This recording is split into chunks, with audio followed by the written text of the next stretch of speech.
کمیته ولایت‌های فوق‌العاده تاجیکستان به سهم ساکنان و میمانان کشور می‌رساند که بنا به معلومات هواشناسان از 1 تا 3 مارس سال 2024 در اکثر مناطق جمهوری حرارت هوا پایین رفته، در وادی‌ها و ناحیه‌های کوهدامن حرارت هوا 5 درجه سرد و در ناحیه‌های کوهستان از 8 تا 13 درجه سرد خواهد شد.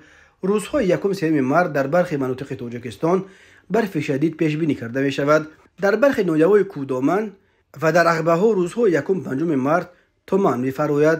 به دلیل بارشات روزهای 1 مارس در ناحیه‌های کوهستان توبه مرکز، ولایت سوخت و ناحیه‌های غربی ولایت مختار کوهستان بدخشان خطر فرو ریختن ترمه‌های نو و سنگریز پا به جا باقی میماند. بنا به اطلاع کمیته ولایت‌های فوق‌العاده، آب و هوای نامساعد همچنین برای رفع نقلیات، انجام کارهای دهقانی و ساحه‌های علاقه و انرژتیک و خواجگی کمونالی مشکلات زیاد به وجود می‌آورد.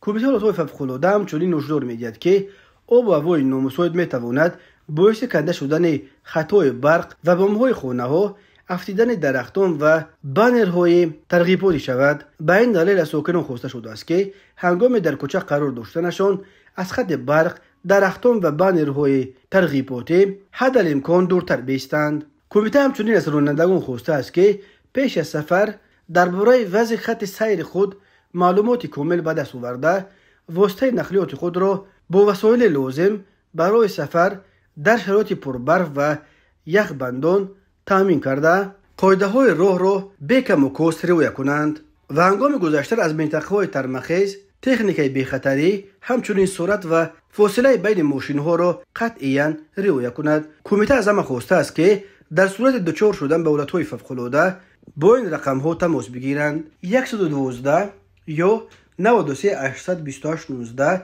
و یا 992 37 223 13 11.